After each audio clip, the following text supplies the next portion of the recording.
మీరు PhonePe, Google pay, Paytm లాంటి UPI యాప్స్ని యూజ్ చేస్తూ ఉన్నారా? అదేవిధంగా క్రెడిట్ కార్డ్స్ని కూడా యూజ్ చేస్తూ ఉన్నారా? అయితే మీ ఇంటికి ఇన్కమ్ ట్యాక్స్ నోటీస్ అన్నది రావచ్చు. దాంతోపాటు మనమైతే 400% పెనాల్టీ కూడా కట్టాలి. కట్టకపోతే మనం డైరెక్ట్గా కోర్టుకి వెళ్ళాల్సి వస్తుంది. కోర్టుకి వెళ్ళిన తర్వాత కూడా కట్టలేదనుకోండి, వాళ్ళు మన బ్యాంక్ అకౌంట్ని ఫ్రీజ్ చేసి మన బ్యాంక్ అకౌంట్లో ఎంతైతే డబ్బు ఉందో దాన్ని తీసుకుంటారు. ఈ విధంగా చాలా మందికి నోటీసులు వస్తూ ఉన్నాయి. అది కూడా మనం చేసే చిన్న చిన్న మిస్టేక్స్ వలన. నేను ఈ వీడియోలో ఆ మిస్టేక్స్ ఏమిటో చెప్తా. అదేవిధంగా ఇన్కమ్ ట్యాక్స్ నోటీస్ అన్నది ఎందుకు వస్తుంది, రాకుండా ఉండాలంటే ఏం చేయాలి, దాంతోపాటు UPI transactions, credit card transactions and bank deposits పైన కొన్ని లిమిట్స్ ఉన్నాయి. ఆ లిమిట్స్ని మనమైతే క్రాస్ చేయకూడదు. ఆ లిమిట్స్ ఏంటో కూడా నేనైతే ఈ వీడియోలో పిన్ టు పిన్ మీకైతే చెప్తా. సో ఈ వీడియోని లాస్ట్ వరకు చూడండి. అంతేకాకుండా ఇంతవరకు ఈ ఛానల్ని సబ్స్క్రైబ్ చేసుకోకపోతే ఇప్పుడే సబ్స్క్రైబ్ చేసుకోండి. నేను మీ కౌశిక్ మరిడి. అదే రాశాను, income tax notice on UPI transactions, అదేవిధంగా క్రెడిట్ కార్డ్ యూసేజ్. మీరు అడగొచ్చు, నేను ఫోన్పే, గూగుల్ పే, పేటిఎం ద్వారా ఎంత డబ్బుని పంపుతూ ఉన్నానో, ఎంత డబ్బు నా బ్యాంక్ అకౌంట్లో పడుతూ ఉందో ఇన్కమ్ ట్యాక్స్ డిపార్ట్మెంట్ వాళ్ళకి ఎలా తెలుస్తుంది? అదేవిధంగా నా క్రెడిట్ కార్డ్ లిమిట్లో నేను ఎంత డబ్బుని యూజ్ చేస్తున్నానో ఇన్కమ్ ట్యాక్స్ డిపార్ట్మెంట్ వాళ్ళకి ఎలా తెలుస్తుంది? ట్రాకింగ్ ఎలాగా? వాళ్ళు చాలా తక్కువ మంది ఉంటారు ఆ డిపార్ట్మెంట్లో పనిచేసే వాళ్ళు. మేము చాలామంది ఉన్నాం. మా సమాచారం వాళ్ళకి ఎలా తెలుస్తుంది? అదే కదా క్వశ్చన్. సింపుల్ అండి, పాన్ కార్డ్. మీరు కనుక ఒక బ్యాంక్ అకౌంట్ని ఓపెన్ చేయాలంటే ఖచ్చితంగా పాన్ కార్డ్ని ఇవ్వాల్సిందే. మీరు 100 కావాలంటే 100 బ్యాంక్ అకౌంట్స్ని ఓపెన్ చేసుకోండి. ఓపెన్ అవ్వాలంటే ఖచ్చితంగా బ్యాంక్లో మనమైతే పాన్ కార్డ్ని ఇవ్వాలి. సో ప్రతిదీ ట్రాకింగే. మీ బ్యాంక్ అకౌంట్లో ఎంత డబ్బు పడుతుంది, ఎంత డబ్బు మీరు యూజ్ చేస్తున్నారు, ప్రతిదీ వెళ్తుంది సమాచారం. సో ఈ పాన్ కార్డ్ ద్వారా మన సమాచారం ఇన్కమ్ ట్యాక్స్ డిపార్ట్మెంట్కి వెళ్తుంది. ఫర్ ఎగ్జాంపుల్, జాబ్ వచ్చింది. జాబ్ రాగానే కంపెనీలో మనమైతే మన పాన్ కార్డ్ని ఇవ్వాలి. సో ఎంత జీతం పడుతూ ఉందో కూడా వాళ్ళకి ట్రాకింగే. మీ జీతం ఎంత డబ్బు పడుతూ ఉంది శాలరీ అకౌంట్లో, అది కూడా ట్రాకింగే. అదేవిధంగా ఎంత డబ్బుని మీరు స్టాక్ మార్కెట్లో, మ్యూచువల్ ఫండ్స్లో పెట్టుబడి పెట్టారు, అది కూడా వెళ్తుంది. వీళ్ళకి తెలుస్తుంది. వీళ్ళ ద్వారా అనగా పాన్ కార్డ్ ద్వారా ప్రతి సమాచారం ఇన్కమ్ ట్యాక్స్ డిపార్ట్మెంట్కి వెళ్తుంది. ఇలా ప్రతిదీ వాళ్ళకి తెలుస్తుంది. చాలామంది చేసే తప్పు ఏంటంటే క్రెడిట్ కార్డ్. ఫర్ ఎగ్జాంపుల్, చిన్న జాబ్ చేస్తూ ఉంటారు, జీతం చాలా తక్కువ, కానీ క్రెడిట్ కార్డ్ లిమిట్ చాలా ఎక్కువ. ఫర్ ఎగ్జాంపుల్, మీరు జాబ్లో జాయిన్ అయ్యారు. జాయిన్ అవ్వగానే క్రెడిట్ కార్డ్ కంపెనీలు కాల్ చేస్తాయి. కాల్ చేసి ఒక లిమిట్ని శాంక్షన్ చేస్తూ ఉంటాయి. మీరు మంచిగా యూజ్ చేసుకొని ఆన్ టైంలో కడుతున్నట్లయితే ఆ లిమిట్ని పెంచేస్తాయి బాగా. ఫర్ ఎగ్జాంపుల్, మీకు జాబ్ వచ్చింది, మీ CTC 6 lakhs per annum. CTC అంటే మంత్లీ సిటీసీ చూసుకున్నట్లయితే 50,000 పర్ మంత్. కటింగ్స్ అన్నీ పోయిన తర్వాత ఒక 42,000 మీ బ్యాంక్ అకౌంట్లో పడుతుంది అటు ఇటుగా. ఓకేనా? సో మీకు జాబ్ రాగానే క్రెడిట్ కార్డ్ కంపెనీలు కాల్ చేసి, సార్ క్రెడిట్ కార్డ్ ఇస్తామని చెప్పి ఇస్తారు. ఎగ్జాంపుల్గా లిమిట్ 1,50,000 శాంక్షన్ అయింది. మీ టేక్ హోమ్ జీతం ఇంత, మీకు ఎటువంటి ఆదాయం లేదు, ఓన్లీ ఇంతే. సో మీరు ఐటీఆర్ ఫైల్ చేసే టైంలో కూడా మీరు ఇన్కమ్ ట్యాక్స్ డిపార్ట్మెంట్కి ఇంతే చెప్పారు. మైండ్లో పెట్టుకోండి, ఎటువంటి ఎక్స్ట్రా సోర్స్ ఆఫ్ ఇన్కమ్ లేదు, ఇంతే ఉంది. ఇదే సమాచారాన్ని మీరైతే ఇన్కమ్ ట్యాక్స్ డిపార్ట్మెంట్కి ఐటీఆర్ ఫైల్ చేసే టైంలో చెప్పారు. సో వాళ్ళ ప్రకారంగా మీ ఆదాయం ఇంతే, కానీ క్రెడిట్ కార్డ్ లిమిట్ ఇంత. సో ఎందుకు ఇంతలా శాంక్షన్ చేస్తూ ఉంటాయి క్రెడిట్ కార్డ్ కంపెనీస్ అంటే, వాళ్ళ ప్రకారంగా మనమైతే 30% లిమిట్ ఎంతైతే ఉందో దానిలో ప్రతి మంత్ 30% మనమైతే యూజ్ చేయాలి. సో 1,50,000 రూపాయల్లో 30% అంటే 45,000 వాళ్ళ ప్రకారంగా ఇంతే యూజ్ చేయాలి. దీనికంటే ఎక్కువ మీరు కనుక ప్రతి నెల యూజ్ చేస్తున్నట్లయితే మీ సిబిల్ స్కోర్ తగ్గిపోతూ ఉంటుంది, క్రెడిట్ స్కోరు తగ్గిపోతూ ఉంటుంది. సో నార్మల్గా ఇంతే యూజ్ చేయాలి, ఇంత మన ఆదాయం. కానీ మనం చేసే తప్పేంటి, ఎక్కువ డబ్బుని యూజ్ చేస్తూ ఉంటాం. కడతామా? కట్టలేం. సో చాలామంది ఎగ్జాంపుల్గా 1,00,000 యూజ్ చేసి ఈఎంఐ పెట్టుకుంటూ ఉంటారు. అలా ఈఎంఐ పెట్టుకున్నట్లయితే నో ప్రాబ్లం, వాళ్ళకి తెలుస్తుంది, సర్లే ఎక్కువ డబ్బుని యూజ్ చేశాడు, ఈఎంఐ పెట్టుకున్నాడు అని చెప్పి వాళ్ళకి అర్థమవుతుంది. సో ఎటువంటి ప్రాబ్లం లేదు. మీ ఆదాయం తక్కువ కానీ మీరు యూజ్ చేసింది ఎక్కువ, కానీ ఈఎంఐలో కడుతున్నారు కాబట్టి ఇన్కమ్ ట్యాక్స్ డిపార్ట్మెంట్కి ఎటువంటి ప్రాబ్లం లేదు. కానీ ఎక్కడ ఎవరి వల్ల మిస్టేక్ అవుతుందంటే ఫ్రెండ్స్ వల్ల. ఫర్ ఎగ్జాంపుల్, మీరు స్టేట్ బ్యాంక్ ఆఫ్ ఇండియా కార్డ్ని యూజ్ చేస్తున్నారు. అమెజాన్లో, ఫ్లిప్కార్ట్లో సేల్స్ వచ్చాయి. ముఖ్యంగా మీ State Bank of India card పైన ఆఫర్లు వచ్చాయి. ఎలాగా? 10% డిస్కౌంట్. ఈ కార్డుతో ఏమైనా కొంటే 10% డిస్కౌంట్. అదేవిధంగా 5000 క్యాష్ బ్యాక్, 2000 బ్యాంక్ ఆఫర్ అని చెప్పి మస్తుగా ఆఫర్లు పెట్టారు. అప్పుడు మీ ఫ్రెండ్స్, అరే ఇది ఎస్బీఐ కార్డు కదా, ఇవ్వా ఫోన్ కొనుక్కుంటా, ఫోను 1 lakh. సో నీకు బిల్లు జనరేట్ అవగానే 1 lakhకి 1 lakh వెనక్కి కట్టేస్తా, నీకు ఫోన్పే చేస్తా, దయచేసి కార్డు ఇవ్వా అంటాడు. ఇస్తాం, సర్లే ఫ్రెండు అని చెప్పి కార్డు ఇస్తాం.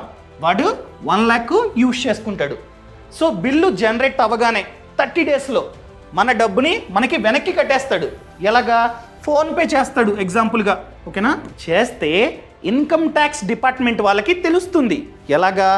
వీడి జీతం జస్ట్ 42,000, ఎటువంటి ఎక్స్ట్రా సోర్స్ ఆఫ్ ఇన్కమ్ కూడా లేదు. కానీ వీడు ఒక మంత్లో 1,00,000 ఖర్చు పెట్టాడు, ప్లస్ 1,00,000 వాడి బ్యాంక్ అకౌంట్లో పడింది. అయ్యో బాబోయ్ అని చెప్పి అబ్జర్వ్ చేస్తారనమాట. ఇంతకు ముందు చూసుకున్నట్లయితే మాన్యువల్గా చూసేవారు, కానీ ఇప్పుడు ప్రతిదీ ఆటోమేటిక్, అంతా బాట్ చూసుకుంటూ ఉంటుంది. సో ఆటోమేటిక్గా నోటీస్ని జనరేట్ చేసి మనకి పంపిస్తూ ఉంటుంది. చిన్న చిన్న వాటికి పంపదు. ఇలా మీరు ప్రతి మంత్ చేస్తున్నట్లయితే అప్పుడు రావడానికి ఛాన్స్ ఉంది. అది కూడా వెంటనే రాదు, వితిన్ 8 years. ఇలా చేసిన వితిన్ 8 yearsలో మీకు నోటీస్ అన్నది వస్తుంది, ఆన్ ది స్పాట్ రాదు. ఎగ్జాంపుల్గా ఫస్ట్ మంత్ ఒక ఫ్రెండ్కి ఇచ్చారు, వాడు కట్టేశాడు. సేమ్ అండి, నెక్స్ట్ మంత్ ఇంకొక ఫ్రెండ్ అడిగాడు 1,00,000, సేమ్ ఇచ్చారు, వాడు ఫోన్పే చేశాడు. అదేవిధంగా థర్డ్ మంత్ ఇంకొక ఫ్రెండ్ అడిగాడు, ఆ తర్వాత 4th month ఇంకొక ఫ్రెండ్ అడిగాడు. సో 4 monthsలో టోటల్గా 4 lakhs మీరైతే యూజ్ చేసినట్లు. సో ఇన్కమ్ ట్యాక్స్ డిపార్ట్మెంట్ పరంగా ఈ 4 lakhsని మీరు యూజ్ చేసినట్లు, మీ ఫ్రెండ్స్ కాదు. అదేవిధంగా మీ ఫ్రెండ్స్ ప్రతి మంత్ 1 lakh మీ బ్యాంక్ అకౌంట్లో వేస్తారు. సో 4 monthsలో టోటల్గా 4 lakhs మీ బ్యాంక్ అకౌంట్లో మీ ఫ్రెండ్స్ వేసినట్లు. ఇది చూస్తుంది ఇన్కమ్ ట్యాక్స్ డిపార్ట్మెంట్. అదేవిధంగా మీ ఆదాయం తక్కువ, మంత్కి 42,000 ఇంటూ 4, టోటల్గా ఆ 4 monthsలో మీ ఆదాయం 1,68,000. మీ ఆదాయం తక్కువ కానీ మీరు ఖర్చు పెట్టింది ఎక్కువ. ఎలా ఇంత డబ్బు అతనికి వచ్చింది అని చెప్పి ఇన్కమ్ ట్యాక్స్ డిపార్ట్మెంటు ఆటోమేటిక్గా నోటీసు మీకు పంపుతుంది. అంతా బాటే, అర్థమైందండి? అంతా ఆటోమేటిక్గా నోటీసు మీ ఇంటికి వస్తుంది. సో ఎప్పుడైనా రావచ్చు, వితిన్ 8 years. ఇది చేసిన వితిన్ 8 yearsలో మీ ఇంటికి ఇన్కమ్ ట్యాక్స్ నోటీస్ అన్నది రావచ్చు. అదేవిధంగా వాళ్ళు ప్రతి మంత్ చూడరు, ఇయర్లీ, సంవత్సరానికి ఎంత ఆదాయం, ఎంత డబ్బుని క్రెడిట్ కార్డు ద్వారా ఖర్చు పెట్టాడు. ఫర్ ఎగ్జాంపుల్, సంవత్సరంలో మీ ఆదాయం 6 lakhs, ఐటీఆర్లో మీరు 6 lakhs చూపించారు, కానీ క్రెడిట్ కార్డు ద్వారా సంవత్సరానికి 12 lakhs మీరైతే యూజ్ చేశారు. సో వాళ్ళకంటూ లిమిట్ ఉంటుంది, అర్థమైందా అండి? సో ఆదాయం 6 lakhs కాబట్టి 7 lakhs యూజ్ చేసినా నో ప్రాబ్లం, 8 lakhs యూజ్ చేసినా నో ప్రాబ్లం, 9 యూజ్ చేసినా కూడా నో ప్రాబ్లం. వాళ్ళకంటూ లిమిట్ ఉంటుంది. 9 దాటితే ప్రాబ్లం అని చెప్పి వాళ్ళకి ఆల్రెడీ లిమిట్ ఉంటుంది. సో 9 lakhs కన్నా ఎక్కువ డబ్బుని మీరైతే యూజ్ చేస్తారు. సో ఆటోమేటిక్గా బాటు అనగా ఏఐ మీకు నోటీస్ అన్నది పంపుతుంది. సో నోటీసు 8 yearsలో ఎప్పుడైనా రావచ్చు. అది కూడా క్లారిఫికేషన్ నోటీస్. డబ్బులు కట్టండి, పెనాల్టీ కట్టండి అని చెప్పదు, క్లారిఫికేషన్. సో ఈ నోటీస్ రాగానే మీరు క్లారిఫికేషన్ ఇవ్వాలి. ఎలాగా? మీ ఆదాయం ఇంత కానీ ఖర్చు పెట్టింది క్రెడిట్ కార్డు ద్వారా ఇంత, ఎందుకు ఖర్చు పెట్టారు, ఎవరికి ఇచ్చారు, అంతా మీరైతే క్లారిఫికేషన్ ఇవ్వాలి. దీనికి రిప్లైగా ఇంకొక నోటీసు మీరు పంపాలి ఆ అడ్రస్కి. నా ఫ్రెండ్కి ఇచ్చాను, వాడు అది కొన్నాడు, ఇది కొన్నాడు, ఇదంతా చెప్పాలి. చెప్తే నో ప్రాబ్లం, ఎటువంటి ప్రాబ్లం లేదు. ఇన్ కేస్ మీరు కనుక చెప్పలేకపోయారు, ఎంతైతే అన్అకౌంటెడ్ మనీ ఉంటుందో అన్అకౌంటెడ్ మనీ అంటే ఇది. మీ ఆదాయం ఎంత ప్రూఫ్ ఉంది. ఈ 6 lakhs కాకుండా 12 lakhs ఖర్చు పెట్టారు అంటే ఇంకొక 6 lakhs ఎక్స్ట్రాగా మీరైతే ఖర్చు పెట్టారు. సో ఈ 6 lakhsని అన్అకౌంటెడ్ మనీ అంటాం. సో ఇన్ కేస్ మీరు కనుక క్లారిఫికేషన్ ఇవ్వలేకపోతే ఈ అన్అకౌంటెడ్ మనీ పైన 60% నుండి 400% వరకు పెనాల్టీ మీరైతే కట్టాలి. కోర్టుకి వెళ్ళాలి, కోర్టు కూడా కట్టమని చెప్తుంది. కోర్టుకి వెళ్ళిన తర్వాత కూడా మీరు కట్టను అని చెప్తే అప్పుడు ఇన్కమ్ ట్యాక్స్ డిపార్ట్మెంట్ మీ బ్యాంక్ అకౌంట్ని ఫ్రీజ్ చేస్తుంది. ఫ్రీజ్ చేసి బ్యాంక్ అకౌంట్స్లో ఎంతైతే డబ్బు ఉందో దాన్ని తీసుకుంటుంది. ఒకవేళ మీరు కట్టాల్సింది ఎక్కువ, మీ బ్యాంక్ అకౌంట్లో చాలా తక్కువ డబ్బు ఉంది, అలాంటప్పుడు మీ ఆస్తులను జప్తు చేసుకోవడానికి కూడా ఛాన్స్ ఉంది. సో అందుకనే ఈ లెటర్ రాగానే మీరైతే క్లారిఫికేషన్ ఇవ్వండి. ప్రతిదీ రెడీగా పెట్టుకోండి. నన్ను అడిగినట్లయితే ఈ తప్పును మీరైతే చేయకండి. మీకు ఎంతైతే ఆదాయం వస్తుందో, ఎంతైతే ఇన్కమ్ ట్యాక్స్ డిపార్ట్మెంట్కి చెప్పారో నా ఆదాయం అని చెప్పి, అంతలోనే యూజ్ చేయండి. అంతకంటే డబుల్ త్రిబుల్ మీరైతే యూజ్ చేయకండి. ఇలాగా 6 lakhs 12 lakhs అలా మీరైతే యూజ్ చేయకండి. అదేవిధంగా ఒకవేళ మీరు కనుక ఒక మంత్కి 1,00,000 కంటే ఎక్కువ క్రెడిట్ కార్డ్ బిల్లుని కట్టినట్లయితే డైరెక్ట్గా బ్యాంకు ఇన్కమ్ ట్యాక్స్ డిపార్ట్మెంట్కి చెప్తుంది. ఇన్కమ్ ట్యాక్స్ డిపార్ట్మెంట్కి డైరెక్ట్గా నోటిఫికేషన్ వెళ్తుంది, ఇతను 1,00,000 కంటే ఎక్కువ క్రెడిట్ కార్డ్ బిల్లుని కట్టాడు అని చెప్పి. సో ఇలా ప్రతి మంత్ 1,00,000 కంటే ఎక్కువ కడుతున్నట్లయితే అప్పుడు కూడా మీకు నోటీస్ రావడానికి ఛాన్స్ ఉంది. ఇది క్రెడిట్ కార్డ్, మైండ్లో పెట్టుకోండి. Next bank accounts. మనందరికీ బ్యాంకు ఖాతాలు ఉంటాయి. మనం ఒక ఫినాన్షియల్ ఇయర్లో మన బ్యాంక్ అకౌంట్స్లో 10 lakhs కంటే ఎక్కువ డబ్బుని మెయింటైన్ చేయకూడదు. చేసినా కూడా బ్యాంకులు డైరెక్ట్గా ఇన్కమ్ ట్యాక్స్ డిపార్ట్మెంట్ వాళ్ళకి చెప్తాయి అండ్ వాళ్ళకి కూడా ఆటోమేటిక్గా నోటిఫికేషన్ వెళ్తుంది. పలానా పర్సన్ బ్యాంక్ అకౌంట్లో 10 lakhs కంటే ఎక్కువ డబ్బు ఉంది, ఇన్ని రోజులుగా ఉంది అని చెప్పి వాళ్ళకి తెలుస్తుంది. ఫర్ ఎగ్జాంపుల్ మీరు బ్యాంక్కి వెళ్ళి ఒకేసారి 10 lakhs డిపాజిట్ చేసినా కూడా వాళ్ళకి నోటిఫికేషన్ వెళ్తుంది. ఫర్ ఎగ్జాంపుల్ మీరు తెలివిగా ఒక 4 బ్యాంక్ అకౌంట్స్ ఉన్నాయి. ఒక బ్యాంక్ అకౌంట్లో 3 lakhs, ఇంకొక బ్యాంక్ అకౌంట్లో 3 lakhs, 3 lakhs, 3 lakhs అలా కనుక మెయింటైన్ చేస్తున్నట్లయితే అప్పుడు కూడా తెలుస్తుంది. ఎందుకంటే ఒకే పాన్ కార్డుతో ఇవన్నీ ఓపెన్ అవుతాయి. సో అన్నిటిలో కలిపి 10 lakhs కన్నా ఎక్కువ మెయింటైన్ చేసినా కూడా వాళ్ళకి తెలుస్తుంది.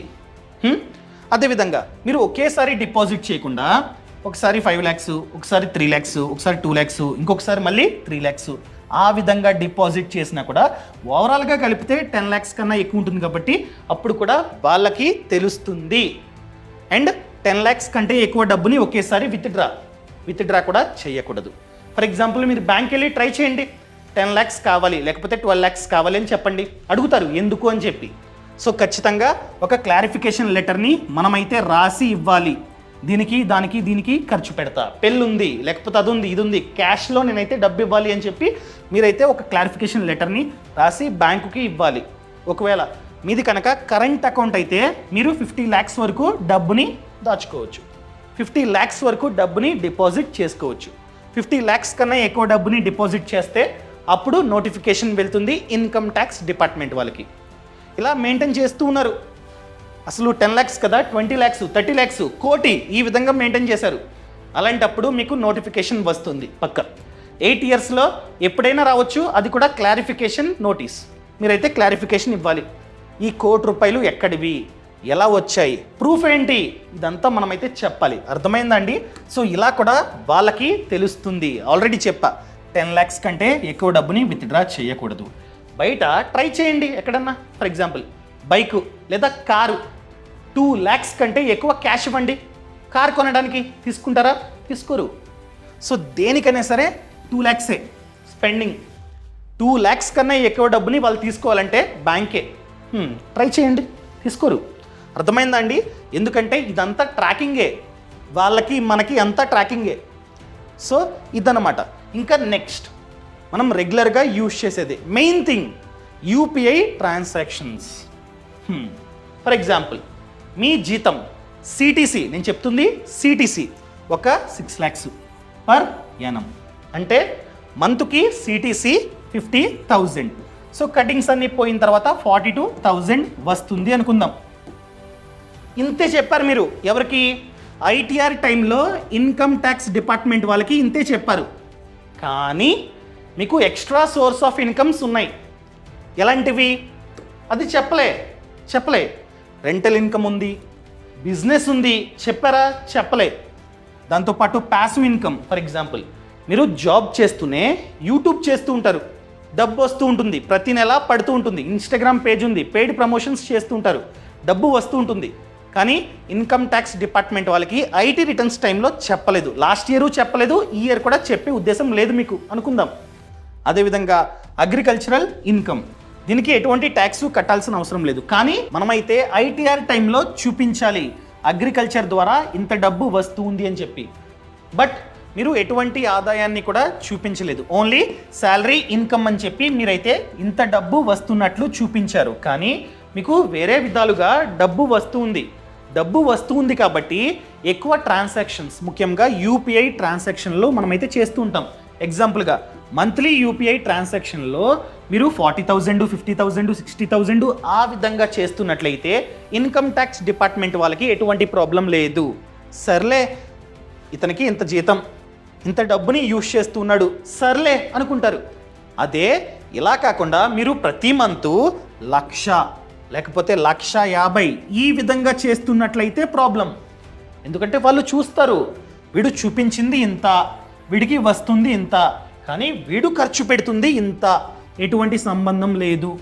డబుల్ అంటే ఆల్మోస్ట్ త్రిబుల్ ఎలా అని చెప్పి మీకు అప్పుడు ఆటోమేటిక్గా నోటీస్ అన్నది జనరేట్ అయ్యి మీ అడ్రస్కి వస్తుంది. అర్థమైందా అండి? సో అందుకనే మీకు ఎన్ని సోర్సెస్ ఆఫ్ ఇన్కమ్స్ ఉన్నాయో ప్రతిదీ మీరైతే చూపించాలి. ఫర్ ఎగ్జాంపుల్ మీకు బిజినెస్ ఇన్కమ్ ఉంది, అలాంటప్పుడు మీరు కనుక ఒక సర్వీస్ ఓరియంటెడ్ బిజినెస్ చేస్తున్నట్లయితే 20 lakhs కన్నా ఎక్కువ రెవెన్యూ జనరేట్ అవుతున్నట్లయితే ఆటోమేటిక్గా జిఎస్టీ మీరైతే కట్టాలి. అదే మ్యానుఫ్యాక్చరింగ్ యూనిట్కి సంబంధించిన బిజినెస్ అనుకోండి, 40 lakhs వరకు ఎటువంటి జిఎస్టీ లేదు. 40 lakhs కన్నా ఎక్కువ రెవెన్యూ జనరేట్ అవుతున్నట్లయితే ఆటోమేటిక్గా జిఎస్టీ కట్టాల్సిందే, జిఎస్టీ కూడా ఖచ్చితంగా ఉండాలి. ఇది ట్రాకింగ్. ఇన్ కేస్ ఇంతకంటే తక్కువ డబ్బుని సంపాదిస్తున్నట్లయితే ఎటువంటి ట్రాకింగ్ ఉండదు. సో మనం ఖచ్చితంగా మన ఆదాయాన్ని చూపించాలి. ఇంత డిఫరెన్స్ అన్నది ఉండకూడదు. ఫర్ ఎగ్జాంపుల్ 42,000 ఆదాయం చూపించారు, మీరు యూపీఐ ట్రాన్సాక్షన్లు చేసేది 1,50,000. ఈ విధంగా డిఫరెన్స్ ఉంటే ఆటోమేటిక్గా బాట్ మనకి నోటీస్ అన్నది పంపుతుంది. అది కూడా ఎప్పుడైనా పంపొచ్చు, వితిన్ 8 yearsలో ఎప్పుడైనా పంపవచ్చు. సో జస్ట్ క్లారిఫికేషన్ ఇస్తే చాలు, అవునండి తప్పైంది, నాకు ఆల్రెడీ చాలా సోర్సెస్ ఆఫ్ ఇన్కమ్స్ ఉన్నాయి, నేను చూపించలేదు, చూపిస్తా అని చెప్పి మీరైతే ప్రూఫ్లు చూపిస్తే డన్. గుర్తుపెట్టుకోండి, మీరు తప్పు చేయనంత వరకు ఎటువంటి ప్రాబ్లం లేదు. మనం ₹1 కూడా కట్టాల్సిన అవసరం లేదు. తప్పు చేస్తే అది కూడా అన్అకౌంటెడ్ మనీ పైన 60% నుండి 400% వరకు పెనాల్టీ కట్టాల్సిందే. సో మీ వద్ద ప్రూఫ్లు ఉంటే ఎటువంటి ప్రాబ్లం లేదు. క్లియర్? అర్థమైందా?